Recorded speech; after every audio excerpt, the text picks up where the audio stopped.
Father God. Thank you, Jesus. Help us fix our eyes on you, Lord God, because you are our only hope. Lead us to kung saan mo kami gustong pumunta. As we hear your word today, speak to your people. Give us eyes to see and ears to hear, Lord God, yung mga specific na gusto mong sabihin sa amin. And arrest any distraction, Lord God, para makapag-focus kami kung ano man yung mga specific things that you want us to hear from you, Lord God. Amen. Please keep on standing as we go directly in the reading of God's Word. Our text is 1 Samuel 14, and I will be reading on ESV. Verse 1, One day Jonathan, the son of Saul, said to the young man who carried his armor, Come, let us go over to the Philistine garrison on the other side. But he did not tell his father. Verse 2, Saul was staying in the outskirts of Gibeah in the pomegranate cave at Migron. The people who were with him were about 600 men, including Ahijah, the son of Ahitob, Ichabod's brother, son of Phinehas, son of Eli, the priest of the Lord in Shiloh, wearing an ephod. And the people did not know that Jonathan had gone. Within the passes by which Jonathan sought to go over to the Philistine garrison, there was a rocky crag on the other side and a rocky crag on the other side. The name of the one was Bozez, the name of the other was Sinai. The one crag rose to the north in front of Michmash, and the other on the south in front of Geba. Jonathan said to the young man who carried his armor, Come, let us go over to the garrison of this uncircumcised. It may be that the Lord will work for us, for nothing can hinder the Lord for saving by many or by few. May God bless the reading of His Word. Pwede na po tayong umupo. Actually, ang text natin ngayon is hanggang verse 23, mahaba-haba. Binasa lang natin yung first part. Ulitin ko lang ulit, meron po bang first-timer? Wala. So, meron. Oh, welcome po sir, welcome po ma'am. Welcome po. I hope you consider coming back ulit. By the way, ako po si Rodel, one of the leaders and volunteers of our church. And this message is for the crazy passionate in those Christians who are all out for Jesus. Sabihin mo sa katabi mo, excited ka na ba? Yun. We are now in our second week of our series, Faith Like No Other, and this series is very interesting. Hopefully, it will challenge us na magkaroon ng deepened knowledge of God's power and His faithfulness as attributes that are cut above the rest, leading to a greater trust and worship to Him like a faith like no other. Because in a season and time we are in, we can't afford to be bystander or spectator. We need to be a world changer and be someone who will impact our families, campuses, and society. And as we talk about faith, we want to see a generation with a faith like no other. And I define that as a radical and crazy kind of faith that will endure in spite of the obstacle that we will face. Scott defined what is faith. But let me raise the bar today.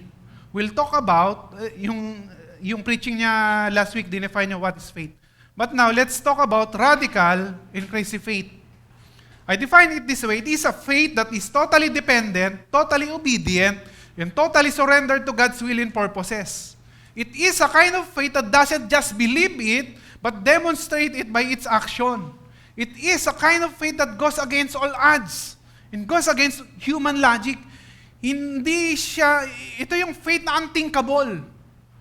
Ito yung faith na cannot be intellectualized. Ang tanong, gusto niyo bang magkaroon at ma-practice ang radical and crazy faith? Mag-volunteer po kayo sa Kids Church. Kanina ko pa, first service pa lang, nagre-recruit na ako. Volunteers rally po ng Kids Church ngayong Sunday. Hindi, joke lang. Pero pwede kayo mag-volunteer, tumatanggap po kami. As sons and daughters of the living God, we are set apart to display God's supernatural power through the way we live and not just the way we believe. We are a time in history wherein we cannot afford to be controlled by fear, doubt, or negativity. Sabi sa James 2, I will paraphrase it, faith without work is dead. Of course, maraming naniniwala sa theological truth na to, but problem is, few of us don't believe it enough to do something or to leave it out. Hindi natin sinasabuhay yung pinapaniwalaan natin. And I heard this a lot of time around Christian circles. Kung merong problem, merong issue, laging sinasabi, pag-pray na lang natin, or pinag-pray ko naman, or any variation of it. The problem is this. Sometimes, prayer becomes a cliche and an excuse not to do the things we should be doing. It becomes an alibi not to act by faith on what the Word of God is saying. Baka bumagsak ako sa exam. Pag-pray ko na lang. Hindi po excuse yung pag-pray para hindi ka mag-review. Kailangan mo pa rin mag-review. Wala pa akong jowa, wala pa akong boyfriend, girlfriend. Pinag-pray ko naman eh. Pero kailangan mo pa rin makipag-date. Hindi puro ministry lang. Hindi puro ministry lang. Dito na lang ako titingin. Marami akong sakit na nararamdaman. Baka kailangan mo rin kasing mag-exercise din o kumain ng gulay. Hindi nakukuha sa prayer yun. Kailangan nakukuha sa lifestyle change. O, marami akong utang. Pag-pray na naman ako. Baka kailangan mo rin ng money management o financial stewardship. O baka kailangan mo rin bawasan yung pag-check out sa Shopee. O 3-3 ngayon, ang dami na naman nakaabang na check out. O kaya yung pagmamine mo sa live selling. Mine, screenshot. O, akin na yan ha. May problem kami relationally sa family ko or nag-away kami ng kaibigan ko. The Bible teaches to leave your offering on the altar and first be reconciled. The Word of God says to forgive 7 times 7. Clear ang Word ni God. It's not prayer ang need. At the moment, it's reconciliation. Problema minsan, naghahanap tayo ng excuse para hindi agad sumunod. Look, I'm not discounting the power of prayer. I believe in prayer. We should pray. We must pray. We must pray in every situation or any situation. But prayer should be given na. Lifestyle na dapat ng every Christian. And it should not be an excuse for not doing what had already been commanded. Minsan, alam na natin yung will ni God eh. Ang problema, ayaw nating gawin. O kaya naghanap tayo na excuse para gawin. Tapos sabay sabihin natin, pag-pray ko na lang muna. Sabihin mo sa katabi mo, hindi ikaw ang sinasabihan. Sabihin mo na. Because prayer is not an excuse not to act in faith. Rather, it must propel us to obey what the Word of God is asking us to do. Faith in prayer goes together. In faith only becomes faith in the act of obedience. Ulitin ko po, baka may hindi nakaintindi. Faith in prayer goes together. Hindi pwedeng or. And sila. Hindi mo pwedeng i-separate. And faith only becomes faith in the act of obedience. Kailangan natin sumunod sa will ni God. And a lot of the will of God, yung mga pinapagawa ni God, nakasulat na eh. Basahin na lang natin, sundin na lang natin sa Bible. Hindi mo na kailangan ipag-pray. Kailangan mo na lang sundin o mag-obey by faith. Because when we talk about faith, much more a faith like no other kind of faith, we cannot live our life in a safe space. Hindi pwede yun. And expects to experience the full promises of God. We cannot live a life of mediocrity and expect to experience God's miraculous power. And we are not set apart to be average. Bilang anak ni God, we are set apart to be extraordinary because we have an extraordinary God. And a lot of time, we pray for miracles and wonders, yet we avoid every circumstances for God to do miracles and wonders in our life. Pinagpipray natin, Lord, sana ma-experience ko miracles and wonders. Yet we avoid every circumstances para ma-experience natin yung miracle and wonders na yon. Radical faith position us not in the easy situation. It position us in the painful situation, in the extraordinary circumstances. For God to be able to display His power through our faith, through our obedience. Remember, God will not do miracles and wonders in our safe spaces. Hindi siya doon mag-work ng miracles. And if you are praying for the impossible, expect oppositions. It comes with it. Because crazy and radical faith demands us to go out of our comfort zone. To be involved in ministry, tulad ng kids church, baka gusto nyo consider. Or even start a new ministry as God called you. For some to connect and be discipled. For others to commit and disciple other people. For others to serve and be generous. For others to forgive someone. Be reconciled to others. To believe again for healing. To go and start a business. To expand your business. To believe for miracles sa situation mo. To shift your plans to God's plan. Or even to stay on your job or where you are right now. Because a lot of time, we talk about doing something new, but it also takes faith to stay where God wants you to stay.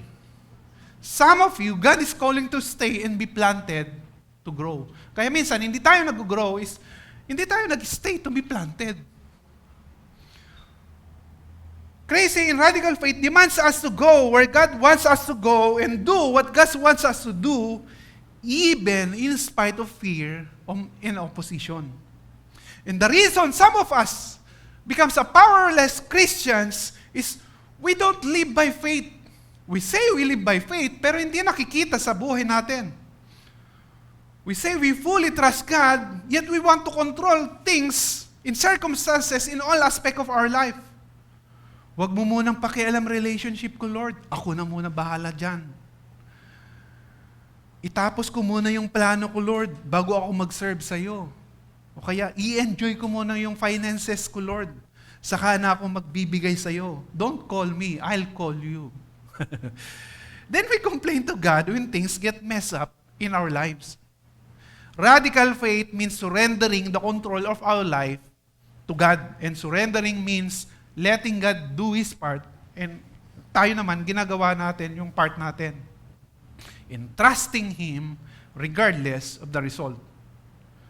Can we trust God, regardless of the result? As we dig our text today, but before we dig deeper, the whole emphasis of faith, like no other kind of faith, is not about us. Kailangan natin maintindihan yun. It's not about us. It's not about us being a risk-taker or having a big goal. It's about who God is and what He can do. It's all about Him. Our focus story today is, ang story natin is about Jonathan, a young prince, valiant warrior, courageous soldier. But early on, I want to emphasize that the focus is not about the faith of Jonathan or his armor bearer. But rather, the focus is God's faithfulness to Jonathan. That He is faithful to those who trust in Him, even in impossible situation. Kasi makikita natin mamaya, napaka-impossible situation yung haharapin nila. Because we don't want a God who can do what we can do. We want a God who does more than what we cannot do. A God who can do amazingly, abundantly, way beyond what we can think or imagine. A God who can make the impossible possible. So going back to our text, kailangan muna natin maintindihan yung background, anong nangyayari sa 1 Samuel 14. They are about to go to war sa Philistine, Israelites against Philistine. And Philistine had been a long-term enemy of the Israelites. They are oppressing the Israelites who were subjected to them for a long time. And Philistines are more established kingdom. They are more equipped in warfare, more advanced with better resources. They even control metal products and production of it, including swords, shields, and spears. Kailangan natin mabalikan yung previous chapter 13, para makita natin yon. 1 Samuel 13:19. Now there was no blacksmith, walang panday sa kanila, walang gumagawa ng mga anumang metal products, to be found throughout the land of Israel. For the Philistines said, lest the Hebrew make themselves sword and spear. Kinokontrol nila yung mga panday, baka gagawa ang Israelites ng sword and spear. Kaya nga, siguro kinikidnap nila, pinapatay, tinatakot. Kaya walang panday sa panahon nila. So on the day of battle, There was neither sword nor spear found in the hand of any people with Saul and Jonathan, but Saul and Jonathan, his son, had them. Ito, papunta sila sa war, ang meron lang sword and spear na may metal is King Saul, inyong prince si Jonathan. Lahat ng mga Israelites, walang sword and spear. Siguro ang hawak nila, 2x2. Pero sigurado, may sling, or wood, or stone. Unconventional weapon ang gamit nila compared sa Philistine. Philistine have the military strength and power. Sa verse 5 ng chapter 13, and the Philistine mastered to fight with Israel 30,000 chariots and 6,000 horsemen and troops like the sand on the seashore in multitude. Ang pag i-account mo yung troops ng Philistine, 30,000 chariots. Pag sinabi mo chariots sa Bible, they are the F-16 military tank Scud missile. They are the advanced weaponry at their time. Ibig sabihin, talagang may military power ka pag meron kang mga chariots. Tapos, tingnan mo pa, 30,000 chariots, 6,000 horsemen, and troops na hindi mabilang. Compared that sa 600 Israelites na ang hawak ay 2x2. So, bilang pa lang, ito para makita natin, Israel's military number are from 330 regular men. Nung unang war nila during the kingship of Saul against the Ammonite, 330 pero regular men ang mga yan, farmers, etc. Saul reduced it to 3,000 fighting men sa chapter 13, pero yung trained na yung 3,000, parang soldiers na talaga yon. Pero eventually yung 3,000, nung nakikita nila yung kalaban, naging 600. Mga iba natakot, umalis, nag-abroad, nag-migrate. Mga iba naman nagtago sa mga caves. Mga iba sumali sa Philistine. And a lot of Israelites hide in fear. Others deserted to the enemy camp. They are already defeated before the war even begins. Hindi pa nagsisimula ang laban, talo na sila. To give you a better picture, imagine US, China, Russia, nagsama-sama para labanan ng Philippines. Di ba? Yung pa lang, wala na tayong laban. Sino panlaban natin? Si Cardo Dalisay, 7 ang buhay. Wala tayong panlaban doon. Pwede sana kung ang laban is yung paramihan ng TikTokers. Baka pwede pa. May chance pa siguro tayo. But that's the picture of this situation. Imagine the tension. National crisis rates a sure defeat. To summarize their current situation, they are at war. They are outnumbered, out-resourced, outgunned. They are in an impossible, hopeless, and critical situation. Kaya matatakot ka talaga. Fear is crippling them. They are demoralized as a nation. Their lives are at stake. Their families are at stake. The future of the nation is at stake. And I wonder what experienced this kind of situation, or who is experiencing this kind of situation right now.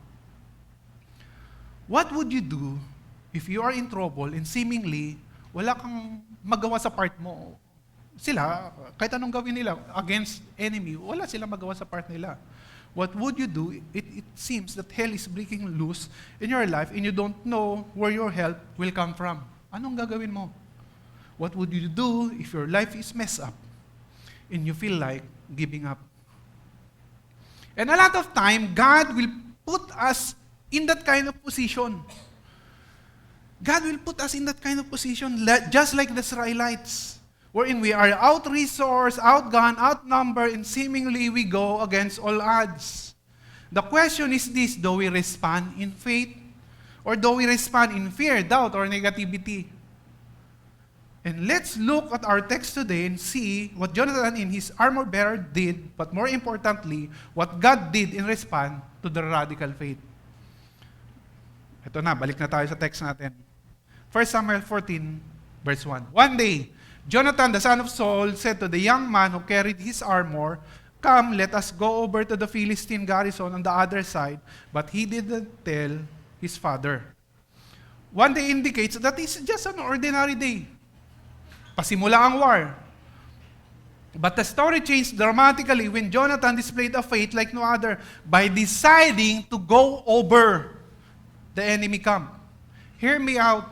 there are miracles in your life that will only be activated by you going over or you stepping out in faith. Doon lang ma-activate yung miracles. There are miracles. There are miracles that can only happen when you step out in faith. Not all. But he did not tell his father. Nung time nila, sinabi niya sa armor bearer, pero hindi niya sinabi kay King Saul. Nung time nila, armor bearer yung mga pinaka-loyal, parang PSG ang dating. And normally, ang merong mga armor bearer is yung king, prince, yung mga commanders. Para yung rested yung kamay nila during battle. Fresh. May tagabuhat sila para during battle, fresh silang lumaban.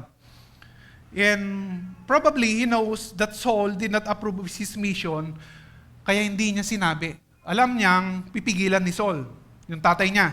Saul is already in moral decline at this point. Mga 5 years pa lang, 3 to 5 years. From his kingship, medyo moral decline na. Will not go deeper on that. Ibang topic na po siya. And ito yung principle na makukuha natin from this. Watch out to whom you share those God-given dreams or goal of yours. Because sometimes, people discourage or become hindrance to your God-given destiny. Kung may specific words si God sa'yo, may impression si God sa'yo, bantayan mo kung kanina mo sinishare. Kasi minsan yung pinagsisharean mo, sila pa ang magdi-discourage sa'yo instead na mag-i-encourage sa'yo. Mahirap yan, hindi mo kaya yan, wag na lang yan, pagod ka lang dyan. Pag mga ganun naririnig mo, syempre, discouragement. This is also a reminder that we must be in a God-minded community. Surround ourselves with people who will encourage us, strengthen us, speak prophetically in our life. Yung mga nagsasabi, kaya mo yan bro, kaya mo yan sis, anak tayo ni God, hindi tayo pababayaan ni God. Yun dapat ang mga tao na sinusurround natin ang sarili natin. At yung mga taong yun, andito sa loob ng church community.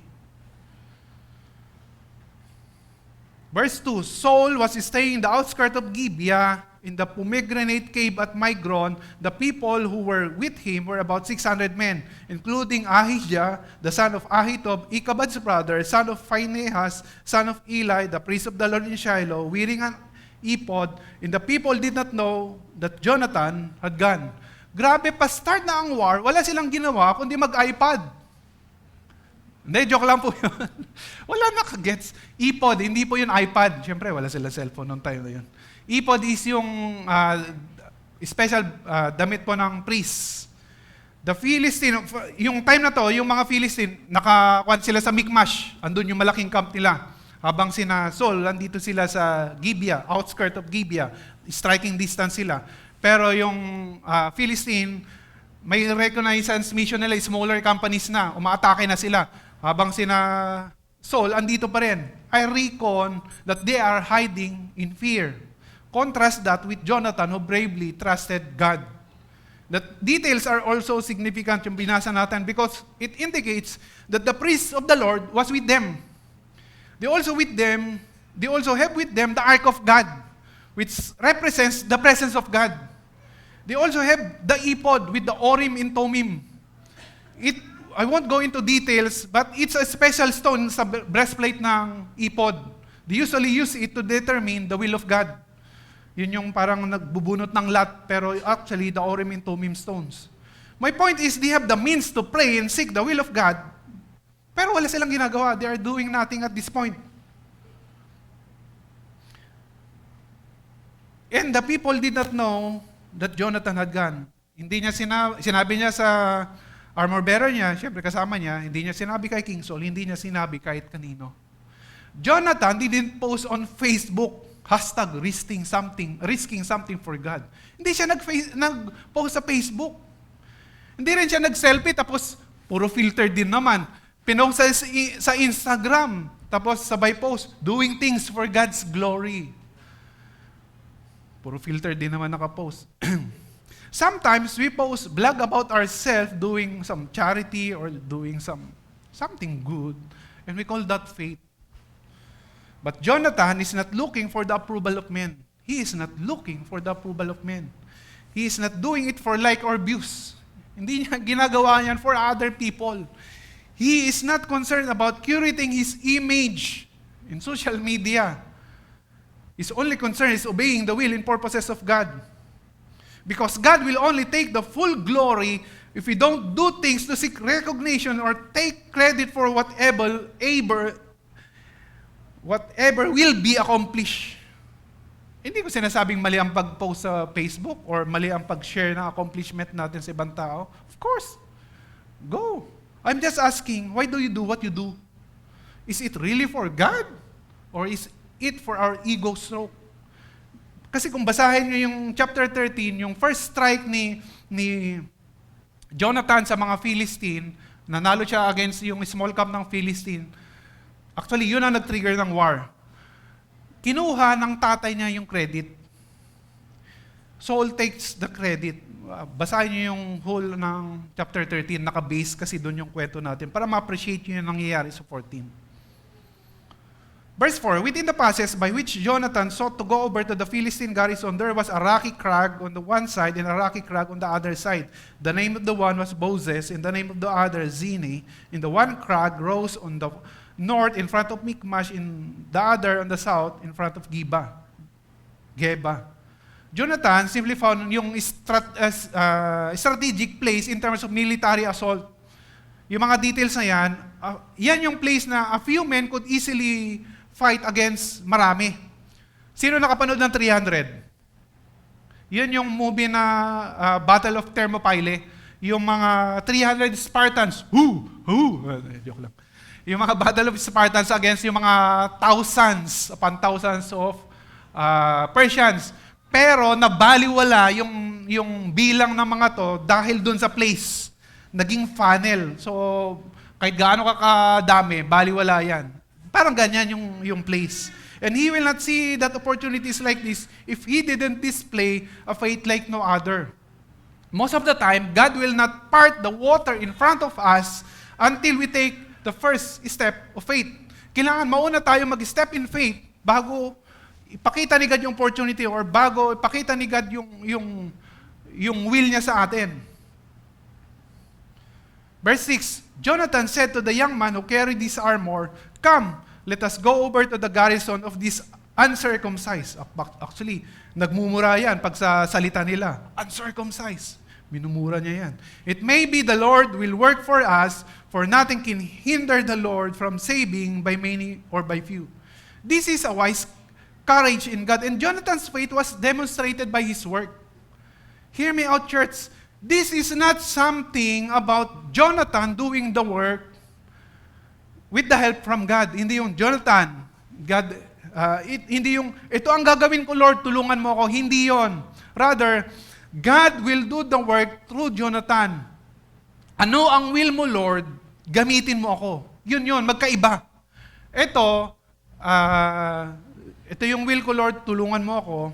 Ito, ano ang will mo, Lord, para sumunod ako. Yun si Jonathan. It was not also, I can win a great victory with God's help. Yes, Jonathan won with God's help. Pero hindi yun yung motivation niya. The motivation is wrong. Rather, it was, God can win a great victory through even a small me or nothing me. It's all about God. I hope this is clear. We cannot do anything outside the grace of God. Ano man ang accomplishment mo, it's all about the grace of God. And we are nothing compared to God. Let's highlight, for nothing can hinder the Lord. The only thing that's said to restrain God is our unbelief. Matthew 13:58. God's power is never restrained. Absolute sovereign siya. God's power is never restrained, but His will may be restrained by our unbelief. He may choose not to act until we partner with Him in trust. And most often, the problem in our life, the problem in our families, the problem in our nation is we think it's moral issues, political issues, economic issues, social problem, moral problem. But no, it's a faith issue, it's unbelief. There are many unbelieving believers. We say we believe in God, yet takot tayo sumunod sa will niya dahil mahirap. God could have done so much more in and through us if we believe that He is who He says He is, that He can do what He says He can do, that Jesus is a God who can do miracles and wonders. God could have done so much more if not because of our unbelief. Highlight natin yung by many or by few. The odds were already against Israel. 500,000, a million, hindi natin alam, basta multitude against 600. But it doesn't matter if it was 1,000,000 to 1, 1,000 to 1, hundreds to 1, number or odds doesn't limit God. One person plus God is a majority in every situation. Kahit mag-isa mo lang pero will yan ni God, majority ka. God is never intimidated by the multitudes. His opinion is not influenced by the opinion of the crowds. This leads me to my point number 1. The beginning point of a crazy and radical faith is believing in God's character that He is who He says He is.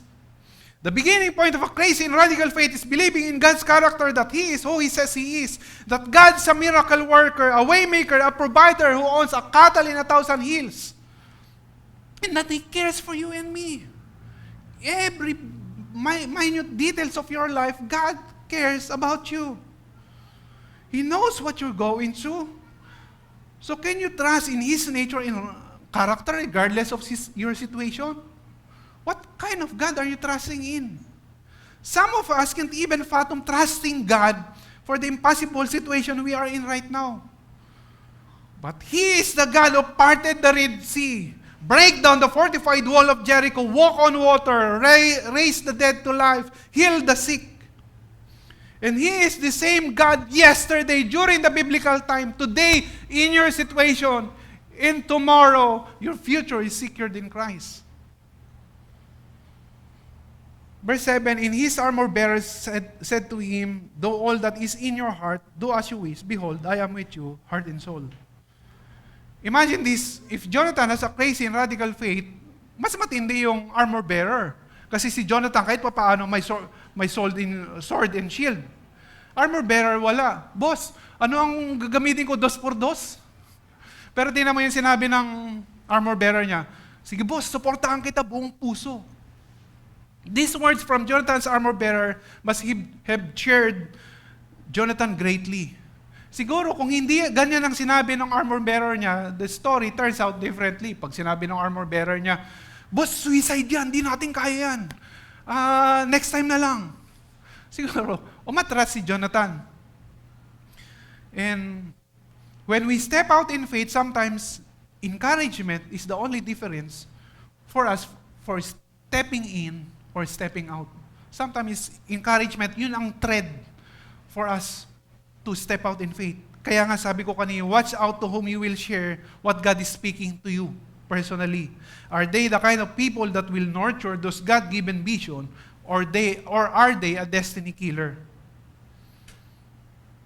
And a lot of time, God, yes, of course, God is using Jonathan, but He is not using Jonathan alone. When God uses a man, He almost always calls another man to surround that man and help him. They are just as important in getting God's work as the man that uses. Jonathan's important, but the armor-bearer, ganun din, important din. And there will be season in our life that we will be Jonathan, that God will give us seemingly impossible vision and call us to go and do a seemingly impossible task. But there will also time that we will be yung armor bearer to help lighten the loads of Jonathans, to encourage and help them, and even serve with them. And both are very important in the kingdom of God. Example, in church, we can serve God in church. That is our task. Tayo po yun. Jonathan po tayo. Hindi po yan task lang ng pastors or ng leaders. Tayo po yun. And we can be armor bearer as we serve one another. Verse 8, then Jonathan said, behold, we will cross over to the men, and we will show ourselves to them. If they say to us, wait until we come to you, then we will stand still in our place, and we will not go up to them. But if you say, come to us, then we will go up, for the Lord had given them into our hand, and this shall be the sign to us. Ano ang nangyayari dito? In his step of faith, hear me out, Jonathan wanted to know if God was really leading, probably meron ng impression si God sa kanya, but Jonathan wanted to know, is galing pa talaga kayong kay God? He proposed a test based sa response sa mga Philistine guards. He is seeking and listening to the word of God. Magpakita tayo sa kalaban and makikita natin ang will ni God based sa response ng mga kalaban. Jonathan showed wisdom, not unbelief. To this point, yun nga, walang specific confirmed word ni God. Instead, he followed the bold hope and impression of his heart, but he was humble enough to know, baka naman mali ang impression. Baka akin lang yon, hindi pala si God. So Jonathan asked God to guide him. This was not the same with Gideon. Yung may confirmed word na si God, pero nagda-doubt pa rin si Gideon. Twice pa niyang tinest si God. Hindi yon. Jonathan did not doubt a word from God. He doubted his own heart, in his own mind. Because faith is to surrender the whole battle plan and to know our part one step at a time. Minsan yun ang inaasa atin ni God eh. Just one step at a time, one step at a time. Jonathan was prompted by faith. Significantly, he did not demand to know the whole battle plan, yet he is trusting God one step at a time. Ito kasi ang problema natin minsan. Sometimes in our Christian lives, nagiging extreme minsan, alam mo yun? Genuine faith sa center. One extreme is fear. Ito yung mga natatakot yung mga Israelites tulad ni King Saul. And the other extreme is presumptuous faith. We presume the will of God. This is borderline entitlement. Genuine faith is knowing what God has promised. Presumptuous faith is assuming what God has not promised for you. Hindi ibig sabihin na promise ni God personally sa ibang tao, yun din ang promise niya personally sa'yo. Will ba talaga ni Lord na mag-start ka ng business ngayon? Or iba lang ang motivation mo? Will ba talaga ni God yung boyfriend mo o girlfriend mo o bulag ka lang sa pag-ibig? Will ba talaga ni God yung circumstances mo na yung kinalalagayan mo ngayon o tinitwist mo lang o pinipilit mo lang yung will mo kay God? Is what you have a genuine faith that is anchored in the will of God or a presumptuous faith? Presumptuous faith is a faith on faith, not faith on God. Bantayan po natin yon. I will not go deeper na. Verse 11, so both of them showed themselves to the garrison of the Philistine. Ito na, ina-execute na nila yung plan nila. And the Philistines said, look, Hebrews are coming out of the holes and where they have hidden themselves. And the men of the garrison hailed Jonathan in his armor bearer and said, come up to us and we will show you a thing. And Jonathan said to his armor bearer, come up after me, for the Lord has given them into the hand of Israel. Alam niyo ang nangyari? When Jonathan confirmed the will of God, he knew they already won before they even attack. Tinan mo ang sinabi niyo, the Lord had given them, past tense na niya in-address.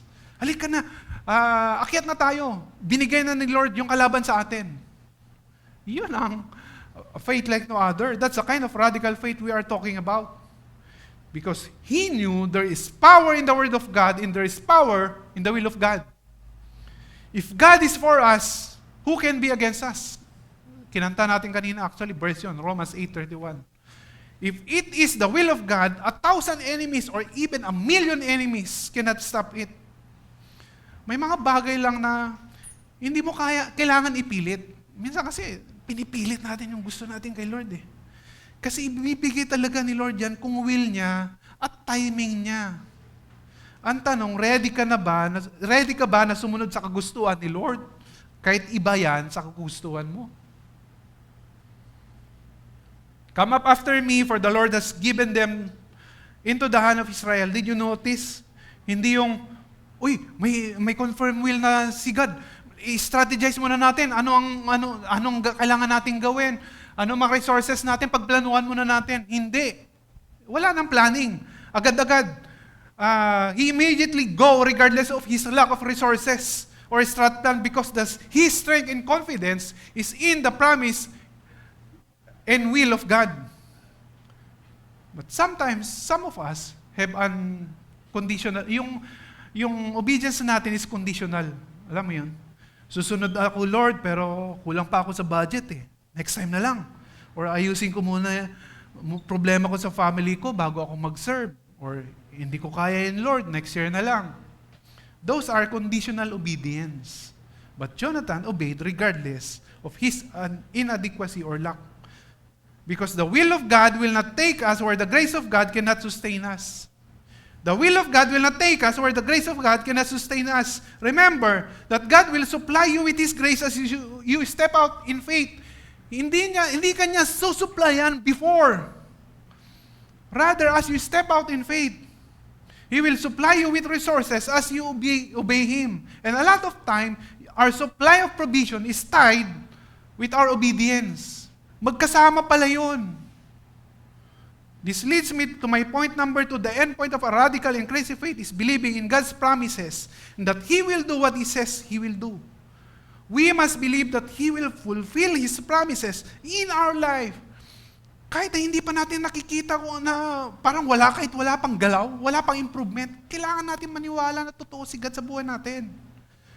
What promises of God are you holding on right now?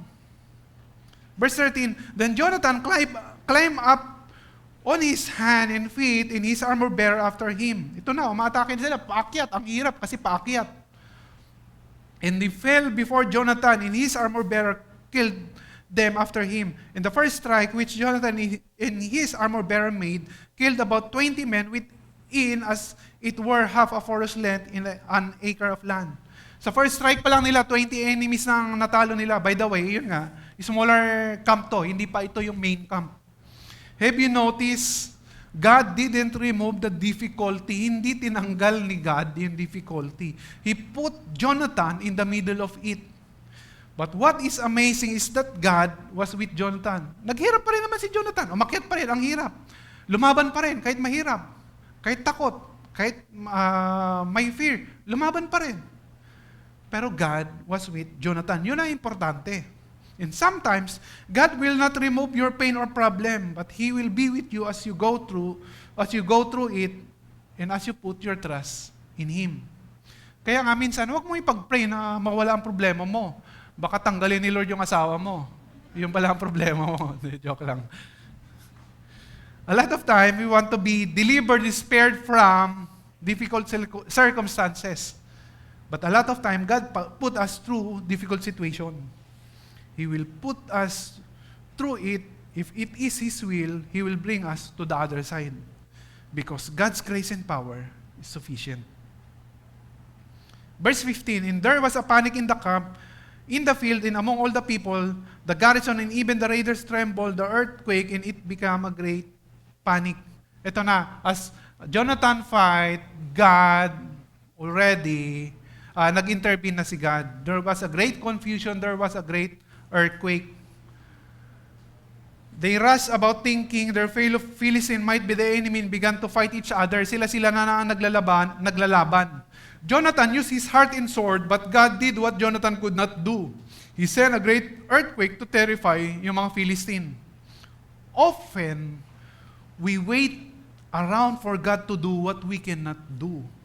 But God will often do miracle if we will do what we can do in faith. Question, are we waiting on God? Are we waiting on God? Or God is waiting on us? Sometimes we think we are waiting on God to move in our situation, but a lot of time, God is waiting on us to step out in faith before He moves in our situation. Sabihin mo sa katabi mo, inaantay ka ni Lord. Sabihin mo na. Extraordinary act of God often starts with ordinary acts of obedience to God's will and through extraordinary faith.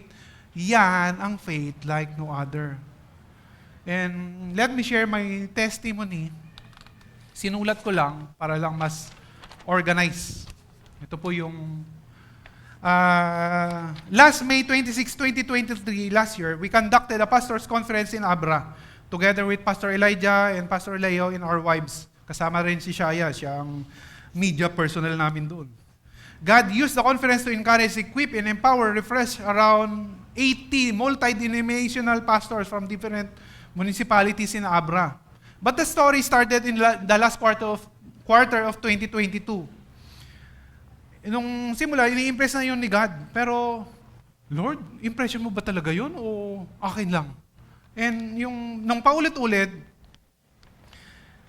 medyo iba na ang response ko. At first, I'm very hesitant in giving God a lot of excuse. Lord, bakit ako? Hindi ako pastor. By the way, hindi po ako pastor. Huwag niyo po akong tawagin pastor.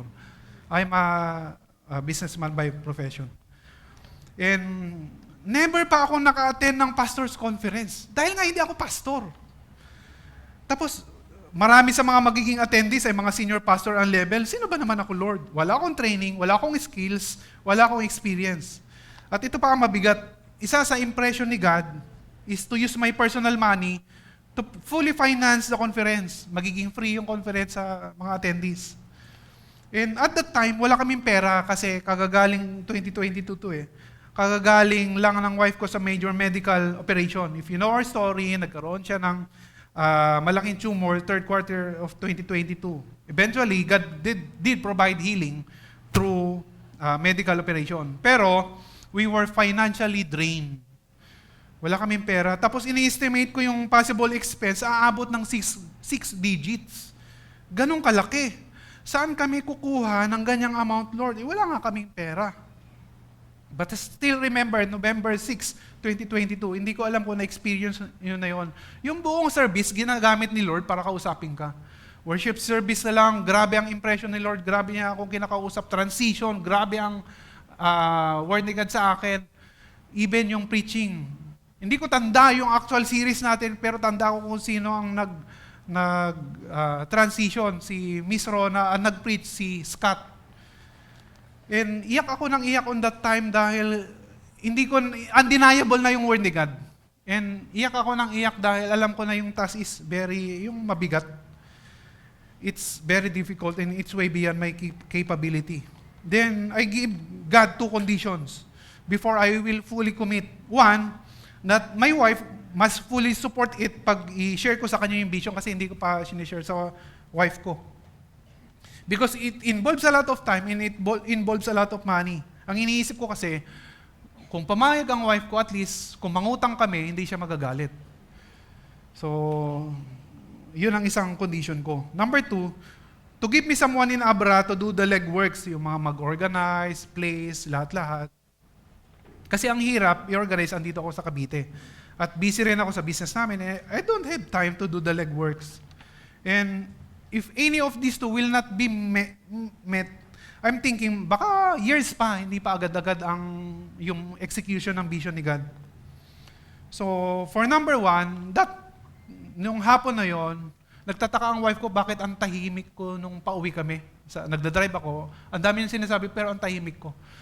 Tapos, nung sinare ko sa kanya yung vision, I shared with my wife that night, you know her reaction. She's so excited na pinaplano na niya agad yung details. Kung kailan, saan gaganapin, ilan ang attendees, sino ang speaker, etc. Remember, hindi pa ako nag-fully commit, pero fully committed na ang wife ko. For number 2, God impressed to me yung third cousin ko, Joy ang pangalan. And when I called her, she immediately accepted it. I realized, when God give you a word, He will affirm and confirm it. Indeed, God confirmed the vision that He gave to me, so wala na akong excuse but to commit. Obedience ko na lang inaantay ni Lord. But my first problem after that is paano ako bubuo ng team? Sino-sino isa sa akin? Hindi ko alam kung paano sisimulan kasi nga wala akong experience for that kind of thing. Sino-sino ang isasama ko, lalo na kung sino magiging speaker. And one time, that's December of 2022, I shared God's vision to me kay Pastor Elijah, including yung dilemma ko. And he said, pagtulungan natin kuya, kaya yan, isama natin si Leo. Nag-volunteer na, nag-recruit pa. Kaya hindi mo alam bro, na-volunteer ka na agad. He didn't know, but I was so encouraged. I said to God, kaya to Lord, kaya to. Sige Lord, kaya to. Because I don't remember recruiting him. Bigla na lang siya na-volunteer, nag-share lang ako. Yan ang courageous faith. Parang, sige, basta kay Lord. Talagang courageous faith. I forgot to ask him, bakit siya nag-volunteer nung kwa na yun, pero tinanong ko na siya kanina. Basta para kay Lord. Eventually, sinama na rin namin si Carla and Precious in si Shaya as well. And may team na pala kami na piniprayer ni God before pa lang ako mag-commit. Take note, that they also don't have skills and experience for this kind of thing. And like me, kinakabahan din sila dahil sa bigat ng task. Isa pa, hindi to official victory event eh. Pwede naman silang hindi sumama, hindi naman victory yan eh. Hindi ko na itanong bakit sumama pa rin sila, yung mga others. So, bahala na si Lord sa kanila. But when there is a move to advance God's kingdom, there will always be an opposition. Planning stage pa lang, grabe na ang opposition na na-experience namin. We learned that there is a disunity among pastors in Abra. Kinikilatis nila kung saang grupo kami, organization kami galing, sino yung mga speaker. Kaso wala namang masyadong kilala sa amin. Wala kaming resume na mapakita. Tinatanong kung sinong organization. Wala rin kaming organization to back us up.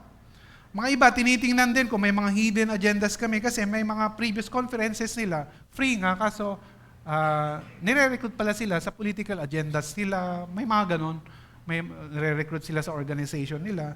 Kaya mga iba, nagiging doubtful. Ito, wala kaming hingin na balik sa amin. Free lahat. Free merienda sa break, free food, may freebies pa sila.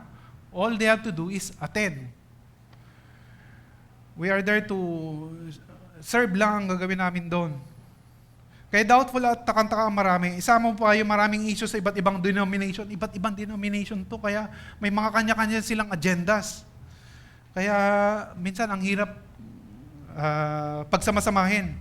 But I know that God is faithful. Pero hindi namin binida ang pangalan at resume namin. Kasi una-una, wala na kami ibibida. Wala rin kaming organization na ipapakita.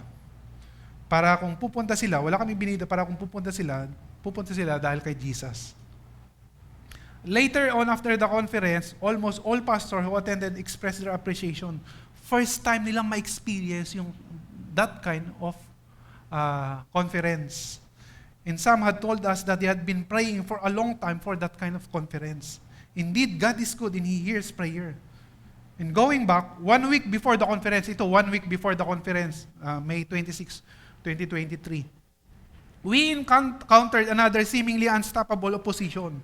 Merong super typhoon na pumasok sa Philippines. Ang pangalan ay Betty. International name ay Manwar. Papunta siya sa northern part of the Philippines. Pasalubong sa amin. And the weather is very bad na sa Abra. Araw-araw nang umuulan, 1 week pa lang. Bago ng conference, umuulan na ng malakas. Araw-araw, kaya nahirapan din yung contact namin to organize. But I know, if this is the will of God, nothing can stop it. Together with our prayer partners, kasi isa sa binuo namin magkaroon ng prayer partners ng conference mismo, we prayed and proceed. We just prayed to God for His will to be done. So, we proceed as planned and we arrive a day before the conference at yun nga, grabe nga ang ulan dahil sa super typhoon. But here is the miracle. I'm not exaggerating. Itanong nyo kung kahit kanino man sa mga team namin, kahit pati kay Shaya. The morning of the conference, ang ganda ng weather at walang kahit anong bakas na super typhoon. Sobrang init ng buong araw. Grabe, doon sa conference room, ang init, kinukulang yung electric fan namin. Ang init. Nasobrahan naman ata masyado, Lord. Sobrang init ang buong araw hanggang natapos ang conference. And pwedeng sabihin yung tsamba o nagkataon lang, pero I believe that God rerouted the super typhoon for a while because of the conference. Why did I say that with full confidence? Day after, pabalik na kami, unti-unting umulan na ulit ng malakas. And 2 days after, grabe na na-report na baha. You can Google it to verify. Nasa Google naman yan. 2 days after, grabe na ang baha. 3 days yan. God is really amazing. And for the finance, sabi ko, concern namin yun ng wife ko kasi wala kaming pera. Pero late part of January 2023, meron kaming malaking project na available na agad ang payment. Before pa namin itapos yung project, meron na agad payment. First time na nangyari yon. Usually, kung meron kaming project, itatapos muna namin ang project, then after that, 30 days, And a lot of time, hindi lang 30 days, nadidili ng 60, nadidili ng 90 days. First time na nangyari na kami na ang inaantay ng payment, kumbaga. Alam nyo kung kailan na-approve yung project?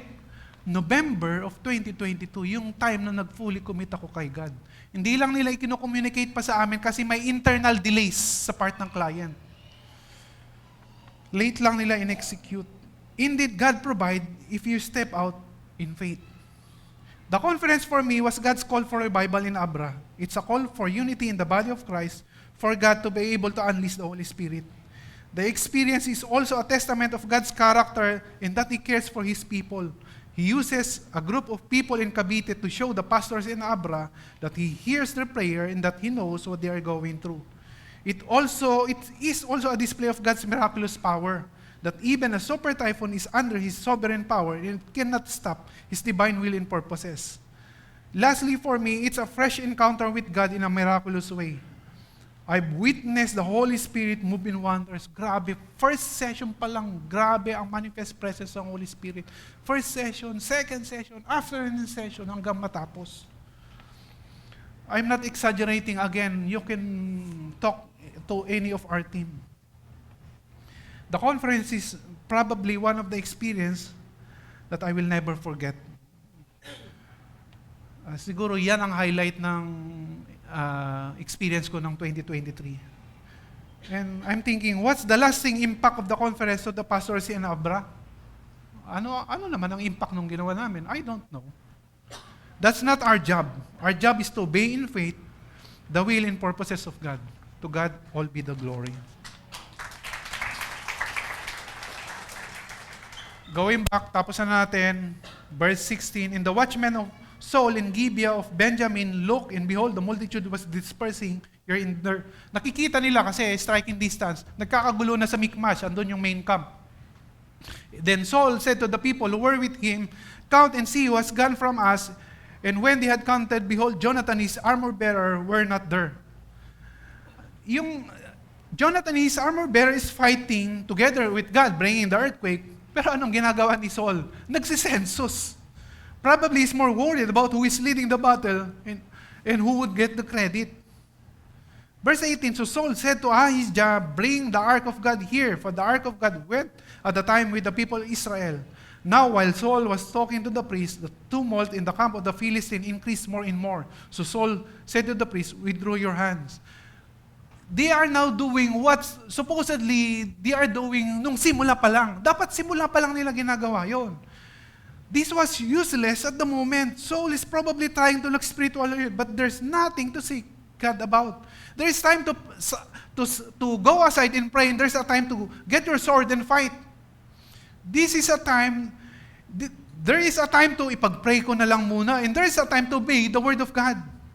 Eventually, the noise of God and Jonathan fighting against the Philistine was so loud, kaya sabi ni Saul, withdraw your hands, stop seeking the answer from God. Verse 20, then Saul and all the people who were with him rallied and went into the battle. And behold, every Philistine sword was against his fellow, and there was a very great confusion. Ito na, eventually, tumulong na si Saul and his team. Now the Hebrew who had been with the Philistine before the time, who had gone up with them into the camp, even they also turned up to be with the Israelites who were with Saul and Jonathan. Pati yung mga sumuko sa mga Philistine, sumali sa mga Philistine, sumali na rin sa laban, kaya gulo-gulo na.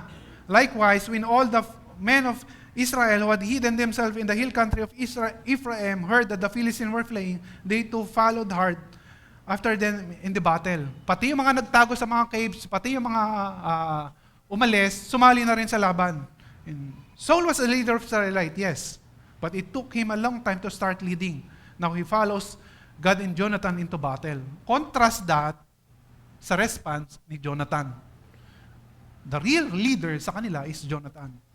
It seems that many Israelites had fear, doubting insecurities as well. They only come out for Israel when victory was assured.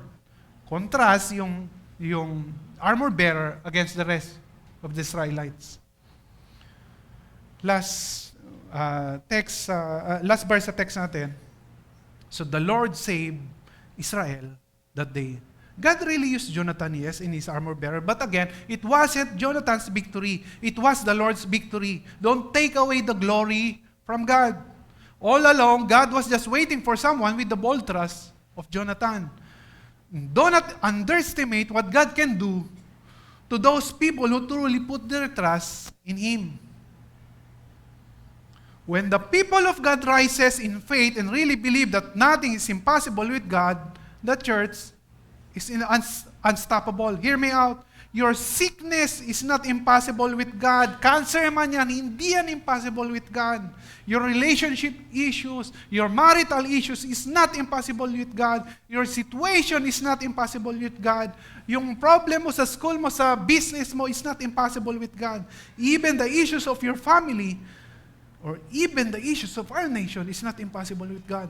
The spirit of Jonathan in his armor bearer must be the spirit of Christian today to change our life, change our families, change the nation, change the world for God's greater glory. This is now my last verse. Can you stand as we close? Psalm 20 verse 7, some trust in chariots and some in horses, but we trust in the name of the Lord our God. Whatever your season right now, don't give up. Hold on the promises of God. Entrust His nature and character because He is who He says He is and He can do what He says He can do. He is still a way maker, a miracle worker, a promise keeper. There's no sickness that He cannot heal, nothing that God cannot restore, or relationship that God cannot reconcile, no Red Sea that He cannot part, no wall that He cannot break down, or no storm that He cannot calm down. There is nothing that God cannot do. That is the God we are trusting in. That is the God of Jonathan. And that is the God that we have right now. He who promises is faithful, and He is faithful even if sometimes we are not. If He said it, He will do it. He is not a man that should lie. Ang tanong, can you demonstrate your radical faith in God through your life, action, and decision? God is after your faith. God is after obedience. I am praying and believing that this year is a year of radical faith for God to display signs and wonders in and through us. But it takes the people of God to step out in faith to obey His will, even in the impossible situation. Can you do that, church? Can you do that, church? God is willing to pour out His miracle in your situation, in your life, in your family, in our nation. But we must be a generation willing to respond in faith, in obedience to His word. Let's pray. Father God, help us to have a faith that is totally dependent, totally obedient, and totally surrendered to your will and purposes. The kind of faith that doesn't just trust in you, but also demonstrate it by our action and the way we live. Let the Holy Spirit retain in our mind and in our heart those things you want to teach us. Let the Holy Spirit help change the things we need to change in us. Lead us to go where you want us to go, and help us to do what you want us to do. In Jesus' name we pray. Amen. Can we give God our highest praise? May the grace of the Lord Jesus Christ and the love of God and the fellowship of the Holy Spirit be with you all. Our service is ended. See you next Sunday. If you need prayer, please come forward. Our prayer team is here to pray for you. Thank you.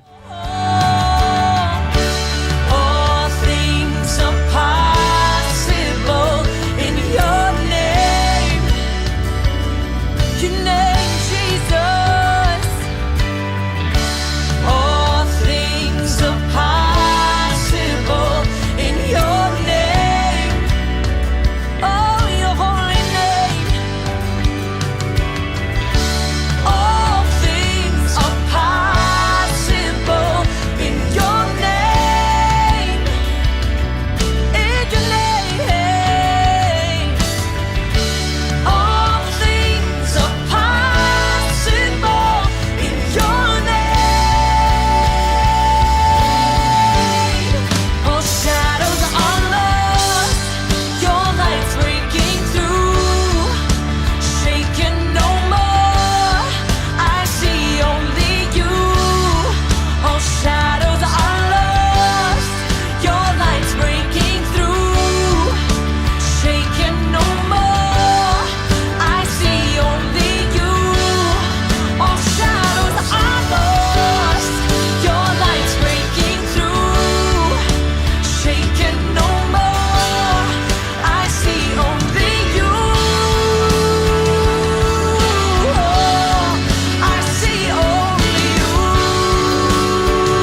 impossible.